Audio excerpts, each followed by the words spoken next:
And 3 days before, I had a crazy detox because I was down in Mexico for a job, and I ended up, a little side story, I might go off on these side stories, but I promise they're funny. I was really crazy about veganism, you know, and I actually became mildly bulimic because I was so orthorexic. I would crash maybe once a month and just eat a bunch of bad food by myself. You know, I was so isolated because of my diet. And then I would finally break my diet and just do it by myself. You know, I'd go to like an Indian buffet and just stuff myself because I was an overeater. I think a lot of raw food people are actually overeaters, and we just kind of get into raw food because we can eat more. And I was in Mexico for this job, and it was like, you know, catering and stuff, and I ended up eating like some food. They had like horchata rice, and I felt really guilty, so for the next like 3 days I had a couple avocados, and then I just drank water with cayenne pepper. And I was already very clean, but I was just like, oh, you know, I have this matrix job coming up, I need to, you know, I was very obsessed, it was crazy.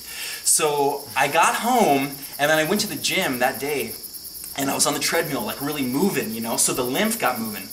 And I was walking home, getting on the subway, and all of a sudden, like, my body started getting very cold, and like my kidneys started aching. And then by the time I actually got to the apartment, like, I was in total cramps, I was just aching, I was like riled up on the floor like in a ball, talking to my dad, like, what the heck's going on here? And my dad had no idea. My dad doesn't eat like this, you know. He's like, what the hell have you done, you know? He's like, you were just in Mexico. And I was like, no, that's fine. The next day I woke up and I couldn't move my legs. My legs wouldn't move because I think there was just so much acid or something that had gone down into them, and I had to go to the bathroom number 2 so bad, but my legs didn't work. So I was trying to crawl to the bathroom, like dragging my legs. And I ended up finding like a container, or something like a to-go container, and I made it work. And I filled the whole thing up, and it was hot. But what's weird, it was super hot, but what's funny is that I don't think it was the cayenne pepper, because I was eating cayenne pepper for like 3 days, and nothing hot came out until that day. Yeah, it was extremely hot acid feeling, and I've read that. And then, honestly, an hour later, I was tip-top. It was weird. That was the day before this. I was like, okay. No wonder you're smiling. I know. Pooping my guts out the day before.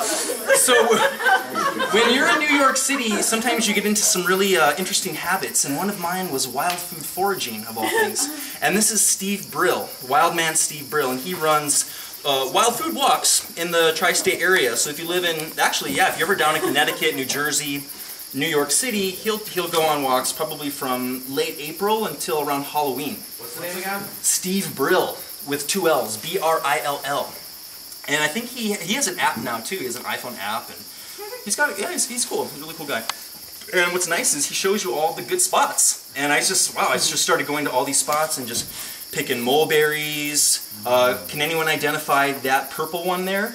Serviceberry? Yeah, that became my favorite. I never knew what that was actually. So it wrapped in a little violet leaf. I was just turning into like this wild food junkie. But then I was doing this stuff too. It was very weird. And then I got into another really bad habit called dumpster diving. And I think it kind of came out of the veganism. I was kind of like a green anarchist for a while. I was really against the system. I was an angry young man. I thought everything was so messed up. I thought capitalism was destroying everything, and I think I was on the right path, but I was very angry and I was approaching it in the wrong way, you know. But I was still doing this stuff, so I was kind of like this weird Gemini thing, like trying to make it work, you know. But then I was doing that, you know.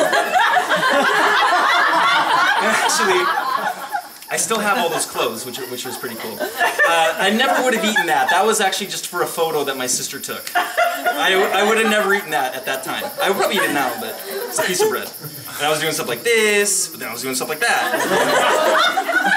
And in New York City, they put it right out on the sidewalk like that. So you just have your headlamp. That's actually my friend. I took a photo of her. Yeah, we just had the headlamp and everything. It was super cool.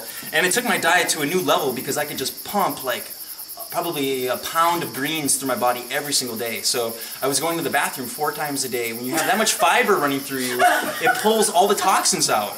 So I started sleeping like 4 hours a night, and I didn't even expect that. I was just trying to lose some weight, and you know, I was already a vegan, but when I started pumping all that raw greens through me, something really changed. It was crazy.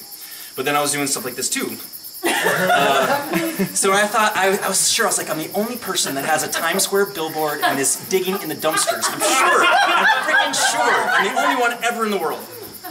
And then doing stuff like this. Milking goats. I loved it, man. This was a great one. So this was in New York, and I also, no matter what, because I got into permaculture because of wild food. I was thinking, why don't I just plant all this food like in my yard, you know, like when I get a yard. This will make sense. So even though I was working decently as a model, I would still do catering and bartending, but it was never in one spot. It was always like private events, and this was actually from this one night. It was at some like lingerie store. And we were passing hors d'oeuvres, and then some people bartend. And on this big table, they hired a woman to lay there naked, and they like painted her body and surrounded her with berries and figs. And the entire night, I was thinking, how the hell am I going to get those figs home with me? Because I know how much brown turkey figs cost in the store, and if I can get all those with me, I'll be so happy. So I wasn't even looking at the lady. I was like, how am I going to get this home? And I did. I got them home. It was so good. And I set that up on a timer, and I took a photo. It was very weird when I was doing stuff like that, too.